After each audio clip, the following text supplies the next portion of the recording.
To build a global header and footer in Gutenberg, make sure you have a block theme installed on your website. Now go to Appearance, then go to Editor. Open the Edit section. Select the header and click on the Edit button.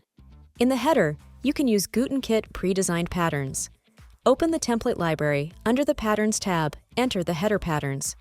Choose and import a pattern for your site. Finally, click on the Save button, and you will have the custom header ready for your entire website. Now to build a custom footer, similarly select the footer on the full site editor and click on the Edit button.